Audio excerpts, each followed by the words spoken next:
10 లక్షల మంది సోషల్ మీడియాకి రీచ్ అవుతారు హిందుత్వం గురించి.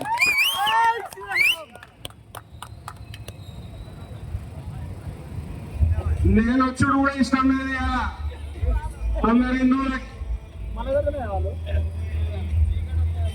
ఆ గుంటల కళ్ళని ఆ పనికి చూసారు కానీ నేను నా హిందూ సింహాలను చూడడానికి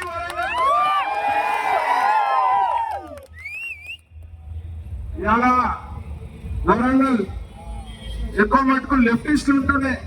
ఇవాళ మీ సభ చూసినాక రైటిస్ట్ తయారవుతారు. కాషాయం జెండా అడ్డా కావాల్సిన అవసరం.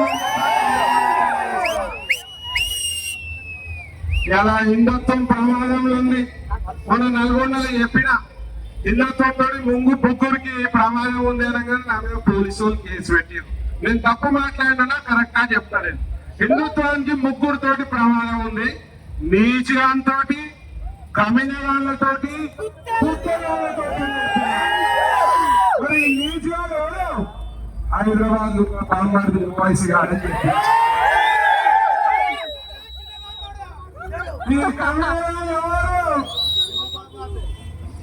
సెక్యులర్ నా కొడుకులు.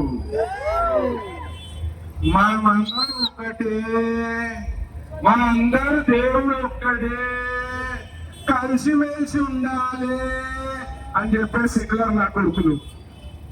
కవిత గారు ఇవాళ నేను అడుగుతున్నా, ఓ సెక్యులర్ గారు వచ్చి అడిగినాడు, అన్నా నీ చెయ్యి కోస్తే కూడా రక్తం ఎర్రగానే వస్తుంది, వాన్ చెయ్యి కూడా వస్తే రక్తం ఎర్రగానే వస్తుంది కదా, మరి మీరు ఎందుకు ఇట్లా మాట్లాడుతున్నారు అంటే నేను చెప్పిన బిడ్డ, నా చేయి కోసినా రక్తం ఎర్రగానే వస్తుంది, వాన్ చేయి కోసినా రక్తం ఎర్రగానే వస్తుంది, కానీ డిఎన్ఏ ఫరక్ ఉంటుంది. చాలా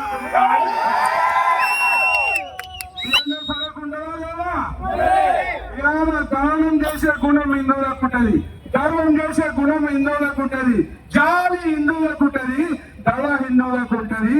ఇవాళ రక్తదాన శిబిరాలు చేసేటోళ్ళు హిందువులు, ఇవాళ అన్నదానం చేసేటోళ్ళు హిందువులు, ఆఖరికి అవయవ దానం చేసేటోళ్ళు కూడా హిందువులు. మరి వాళ్ళు రక్తదానం చేస్తారా? అవయదానం చేస్తారా? అన్నదానం మనకు పెట్టిర్రా? మరి మనమే తింటాం. మరి డిఎన్ఏ పడకుండా లేదా? మొన్న ఒకటి ఏమన్నది, బాంబేలో కార్పొరేటర్ గెలిచింది కదా, పూరి గెలిచింది కదా, ఎంఐ పూరి గెలవగానే కైసారాయా అని నేను దాన్ని చెప్తున్నా. మొత్తం ముంబై అంట పచ్చడి ఆకుపచ్చడి చేస్తుందంట. ఇక దాని చిన్న పూరి 20 ఏళ్ళ పూరి, అదంతా ఎంఐ ట్రైనింగ్, డాన్సలం నుంచి ట్రైనింగ్. దాని అయ్య వచ్చినా, దాని తాత వచ్చినా, దాని ముత్తాత వచ్చినా, ముత్తాత అయ్యనేమంటారు తెలుసా? ఇనుతాత అంటారు. దాని ఇనుతాత వచ్చినా, ఇనుతాత అయ్యనేమంటారు తెలుసా? అనుతాత అంటారు. దాని అనుతాత వచ్చినా, వాళ్ళ అయ్య బీర్బల్ వచ్చినా, వాళ్ళ అయ్య ఓసీ గారు వచ్చినా, వాళ్ళ అయ్య ఔరంగజేబు గారు వచ్చినా హిందువులు ఏమి మీకలేరు.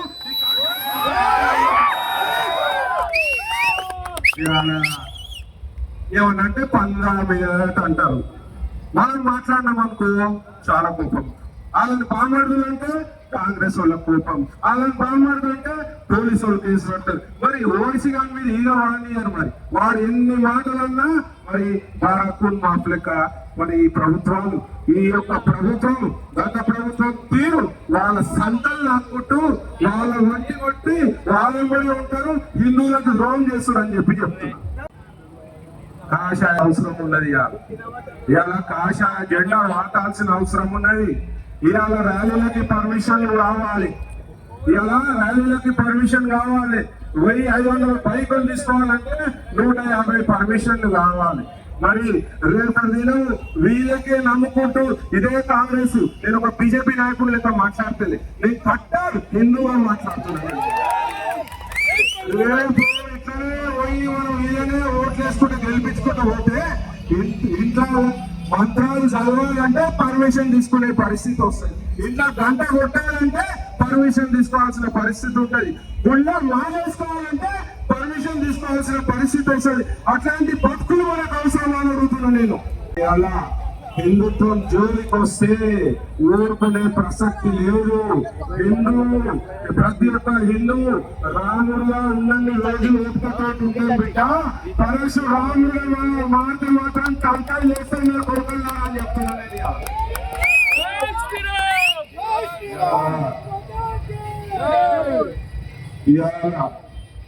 గోరక్ష చేయాల్సిన అవసరం ఉన్నది. గోరక్ష చేస్తుంటే కేసులు, ఇలా గోరక్షకులపై కేసులు, హిందుత్వం మాట్లాడుతుంటే కేసులు. కానీ ఈ కేసులకి భయపడేటోళ్ళు ఎవ్వరు లేరు. నా మీద ఇప్పుడు దునియా కేసులని. ఒక్కొక్క కేసు అయినప్పుడు నేను బార్డర్ లో మిలిటరీ వారికి ఎట్లయితే మెడల్ వస్తే ఎంత సంతోషపడతారో నేను కూడా అదే విధంగా ఎవరైతే హిందుత్వానికి పాల్పడతారో వాళ్ళకి కష్టాలు ఎక్కువ ఉంటాయి. ఇవాళ మీరు గుర్తుపెట్టుకోవాలి, గోరక్షకుడికి కష్టాలు ఎక్కువ ఉంటాయి. ఎట్లాంటి కష్టాలు వచ్చినా, ఎలాంటి కష్టాలు వచ్చినా ఇవాళ కాసే చెట్టుకే రాళ్ళు కొడతారు. ఇవాళ ఎట్లాంటి కష్టాలు వచ్చినా మనం ఎంత తగ్గొద్దు బిడ్డ, ముందుకు సాగుకుంటూ పోవాలని చెప్పి ఈ సందర్భంలో తెలియజేస్తున్నా. నేను వరంగల్లో కూడా చాలా అవసరం ఉన్నది హిందుత్వం. ఒకసారి కోటల నేను చూసిన 2 ఏళ్ల కింద మన గుడి భయం అవుతుంది. భారత్ మాతాకి జై అంటే లాగులు నడుస్తాయి కొడుకులకి. ఇవాళ గల్లీలో వందే మాత్రం పెడితే ఏం పోతాయి కొడుకులు. ఒక కోటల నేను చూసిన మత మార్పిడి కుక్కలు పోయి ప్రార్థన చేస్తున్నారు. హిందూ దేవాలయం ఉన్నది. ఇలా మత మార్పిడి కుక్కలతోటి చాలా అద్భుతమైన పరిస్థితి ఉన్నది. అలా దొంగ మాటలు, జూట మాటలు, మభ్యపరిచే మాటలు మాట్లాడి వాళ్ళు మతం మార్చుకునే ప్రయత్నం చేస్తున్నారు. ఇవాళ బలవంతపు మత మార్పిడి ఏనా కొరకం చేస్తే కాళ్ళు చేతి నిలబట్టాలని చెప్పి సందర్భంగా తెలియజేస్తున్నాను. మరి మీ అందరూ గోరక్షకు పాల్పడతారా? హిందుత్వ రక్షణకి మీరు అందరూ తోడుంటారా? మరి ఇవాళ గోరక్షణ చేయాలి, హిందుత్వ రక్షణ చేయాలి. ముఖ్యంగా లవ్ జిహాద్ పట్ల అప్రమత్తంగా ఉండాల్సిన అవసరం ఉన్నది. ఈ లవ్ జిహాద్ శాప కింద నీళ్ళు లెక్క పోతున్నది. మన హిందూ సోదరులని టార్గెట్ చేస్తూ లవ్ జిహాద్ లాంటి సంఘటనలు చాలా ఉన్నాయి. లాస్ట్ కి ఆ పూసలు అమ్ముకునేది కూడా పోయి లవ్ జిహాద్ ఇచ్చిన అది అనుకుంటుంది నా ఊరు మంచోడని. ఏదో రోజు 30 ముక్కలు అయ్యి ఫ్రిడ్జ్లే ఉంటది, లేదా అది పిల్లలు అనే మిషన్ 10 మంది పిల్లలు అనే పరిస్థితి ఉంటుందని చెప్పి సందర్భంగా తెలియజేస్తున్నా. ఇవాళ తిప్పి కొట్టాల్సిన అవసరం ఉన్నది లవ్ జిహాద్ పట్ల. ఇవాళ లవ్ జిహాద్ పట్ల అప్రమత్తంగా ఉండాల్సిన అవసరం ఉన్నది. ఇవాళ మన సోదరీమణులందరినీ కూడా లవ్ జిహాద్ గురించి మీరు వివరించి మరి వాళ్ళ ఉచ్చులో ఉండకుండా చూసుకోవాల్సిన బాధ్యత మన ప్రతి ఒక్క హిందూ సోదరుపై ఉందని చెప్పి ఈ సందర్భంగా తెలియజేస్తున్నా. ఇంకా హలాల్ అపార్ట్మెంట్ తెలుసు. హలాల్ అపార్ట్మెంట్ అంటే ఇలా కేరళ లాంటి రాష్ట్రాలలో హలాల్ అపార్ట్మెంట్లు జరుగుతున్నాయి. హలాల్ అపార్ట్మెంట్ అంటే వాడు అపార్ట్మెంట్ కడతాడు, కట్టినప్పుడు ఇటుకలు కూడా వాళ్ళ ఈ యొక్క మతం వాళ్ళ దగ్గర నుంచి కొంటారు, ఇసుక వాళ్ళ మతం దగ్గర కొంటాడు. లాస్ట్ కి వచ్చే వరకు చిన్న పిన్ను గొలుసుది కాడ నుంచి ప్రతి ఒక్కరు మీరు ఒక అపార్ట్మెంట్ కట్టాలంటే ఎన్నైతే వస్తువులు పడతాయో అన్ని వస్తువులు కూడా వాళ్ళ కమ్యూనిటీ అంటే వాళ్ళ మతం వాళ్ళ దగ్గర కొడతారు. లాస్ట్ కి వచ్చి ఆ ఇంట్లో పోవాలన్నా, ఇంట్లో పని చేయాలన్నా వాడే పని చేయాలి, వాళ్ళ మతం వాడే పని చేయాలి. ఆ ఇల్లు అమ్మాలన్నా కొనాలన్నా వాళ్ళే ఉండాలి. అంటే కుట్ర జరుగుతుందా లేదా? ఇవాళ మనము కొన్ని సందర్భాలలో మనం చూసినాము, దేవుడికి ఇచ్చే పువ్వులలో వాడు ఊంచిస్తుంది. చూసిరా లేదా సోషల్ మీడియాలో? మనకు కలిపే జ్యూస్ ఇచ్చే దాంట్లో వాడు ఊంచిస్తున్నాడు. మనకి ఇచ్చే ఫుడ్ లో మోరి నీళ్లు కలుపుతున్నారు. మరి వీటి పట్ల మనం అప్రమత్తంగా ఉండాలా ఉండొద్దా? మనోళ్ళ దగ్గర కొనండి, మనోళ్ళే బాగుపడాలి అని చెప్పే సందర్భంగా తెలియజేస్తున్నాం. మనకి ఎంతమంది దేవతలు ఉన్నారు? 3 కోటి దేవతలు ఉన్నారు. మరి మీకు సరిపోతలేదా? సిగ్గు లేకుండా కరగాలకి ఎందుకు పోతుంది కాబట్టి చెప్పండి. మనకి సరిపోతలేదా? 3 కోటి మంది దేవతలు కరగాలకు పోవాల్సిన అవసరం లేకుండా అడుగుతున్నా. ఎవరు కూడా దర్గాలకు పోవాల్సిన అవసరం లేదు. మన దేవీ దేవతలు మనం చల్లగా చూస్తారని చెప్పి ఈ సందర్భంగా తెలియజేస్తాం. పోతారా మీరు? అవసరమా మనకి? మరి మనం ఇచ్చే ప్రసాదం కూడా తింటామని అడుగుతున్నా. ఇక గొర్రె పిట్టలు అయితే మనం ప్రసాదం ఇస్తారు, విషయం చూసినట్టే చూస్తారు. చూస్తారా లేదా? ఆ కొడుకులు గమ్మతుంటాం లేదా పాస్టర్లు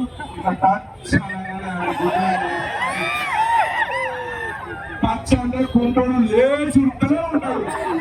ఇక్కడ నుంచి గమ్మత్ తెలుసా? ఖర్చు అంటే గర్భం వస్తుంది. ఆ గర్భం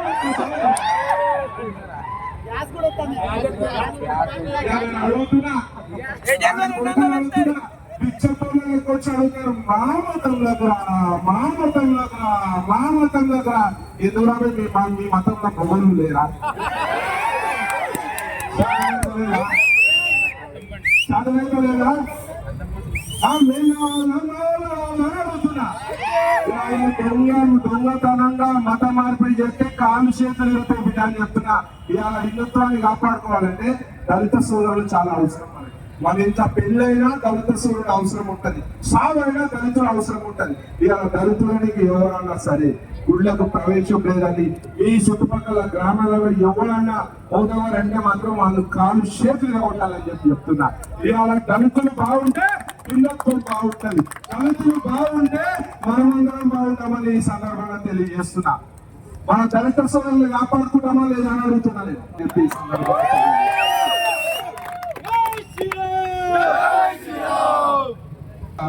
నేను వచ్చి ఏదో భాషను ఇస్తే కాదు, మీరందరూ కూడా ఇలా మాట్లాడాలి. ఎక్కడన్నా హిందుత్వంపై ఎవడన్నా అనుచిత వ్యాఖ్యలు చేస్తే మీ అందరూ ముందుకు రావాల్సిన అవసరం ఉన్నది. సంఖ్యాబలం కావాలి, ఐక్యమత్యం కావాలి. ఇవాళ ఐక్యమత్యంతో ఉంటేనే మనం ఏదైనా సాధించగలుగుతామని చెప్పి ఈ సందర్భంగా తెలియజేస్తాం. ఇప్పుడు మనమే ఇక్కడ నలుగురు పెట్టి ర్యాలీ తుక్కుంటాం, తుక్కు కొట్టే కొడతారు. ఇవాళ 1000 మంది ఉన్నందుకు అవుతారా లేదా? ఇవాళ పోలీస్ శాఖ వారికి కూడా చెప్తున్నా, దయచేసి హిందువులపై అక్రమ కేసులు పెడుతున్నారు. దయచేసి పోలీస్ శాఖ వారు ఈ అక్రమ కేసులు పెట్టకుండా చూసుకోవాలి. రేపు మీరు కూడా మస్తు మంది హిందువులు ఉన్నారు, రేపు మీకు ఇబ్బంది అయినా మరి మేమే వచ్చి నిలబడతామని చెప్పి సందర్భంగా నేను వస్తుంటే చూసినా నాకు ఛత్రపతి శివాజీ విగ్రహం కనిపించలేదు. ఎందుకు వరంగల్ లేదా ఛత్రపతి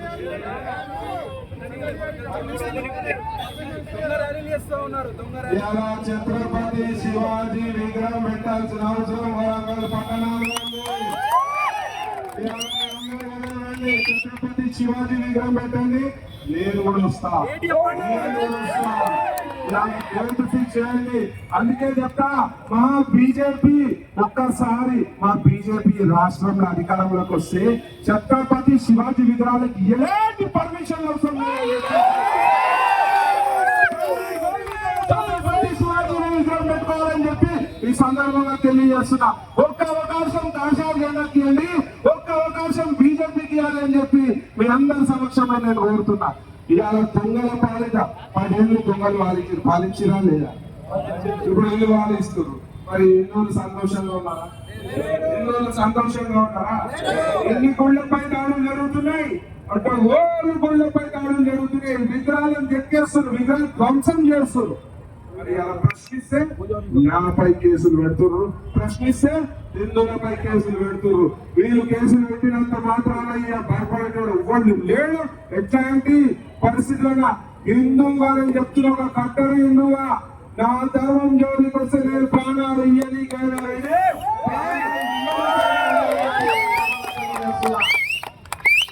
పట్ల అప్రమత్తంగా కూడా ముఖ్యంగా నేను కూడా చెప్తాను.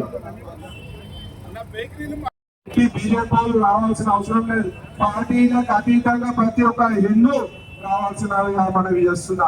బొట్టు ధరించండి, మీరు తినండి తాగని ఇబ్బంది లేదు. వారానికి 1 సారి 2 సార్లు 3 సార్లు గుడి పోండి, బొట్టు ధరించండి. మన ధర్మం పట్ల, మన సనాతన ధర్మాన్ని మీరు పాటించాల్సిన అవసరం ఉందని చెప్పి ఈ సందర్భంగా తెలియజేస్తూ, మరి ముఖ్యంగా హిందూ సంఘాలకు చెప్తున్నా, ఇవాళ హిందూ సంఘాలు ఈగోలకు పోతున్నారు.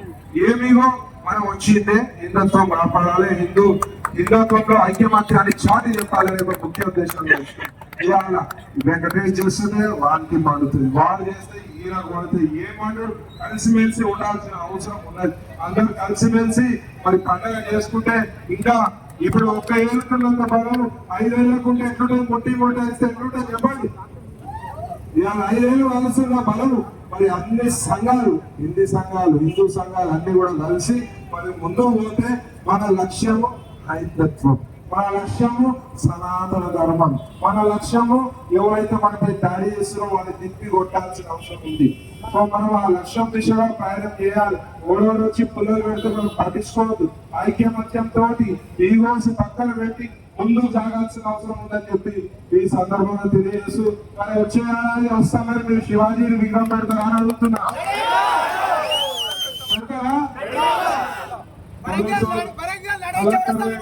పర్మిషన్ ఇవ్వకపోతే కోర్టు పోటీ, మీ కోర్టు మీరు ఓతారా నేను అడ్వకేట్ ఇస్తాను. నాకు ధర్మరక్షణ అనే ఒక సంస్థ ఉన్నాయి. ఆ సంస్థ ముఖ్య లక్ష్యం అక్రమ కేసులు ఎవరిపై అయితే పెడతారో చాలా గోరక్షకులు డబ్బులు లేని పరిస్థితుల్లో గో రక్షించుకునే మన రక్షకులపై అక్రమ కేసులు పెడితే వాళ్ళకి ఫ్రీగా బెయిల్ ఇప్పించే బాధ్యత మా ధర్మరక్షణ సంస్థ. వాళ్ళకి ఫ్రీగా బెయిల్ ఇప్పించే బాధ్యత శ్రీకోటి ప్రవీణ్ అని చెప్తున్నా. మీరు కూడా దేనికి భయపడాల్సిన అవసరం లేదు. ఐక్యమత్యంతో ఉంటే మనం ఎవరు చేసేది లేదు. కాకపోతే ధర్మబద్ధంగా ఉండాలి. ఇవాళ దుర్యోధనుడు ధర్మం తప్పిండు, శిక్ష పడ్డదా లేదా? హిరణ్యకశిపుడు ధర్మం తప్పిండు, శిక్ష పడ్డదా లేదా? ఇవాళ రావణాసు ధర్మం తప్పిండు, శిక్ష పడ్డదా లేదా?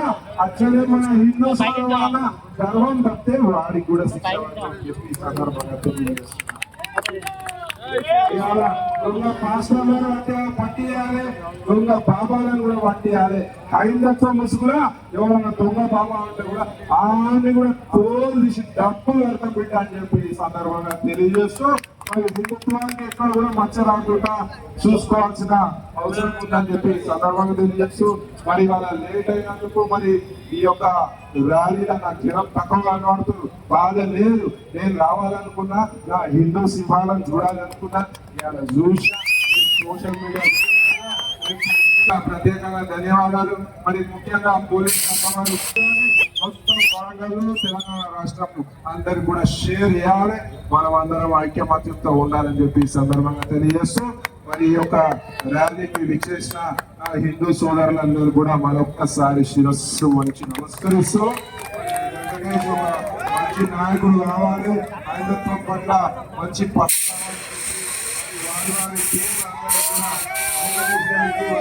అందరికి గుప్తా గారికి అందరికి కూడా సూర్య గారికి అందరికి కూడా ధన్యవాదాలు తెలియజేస్తూ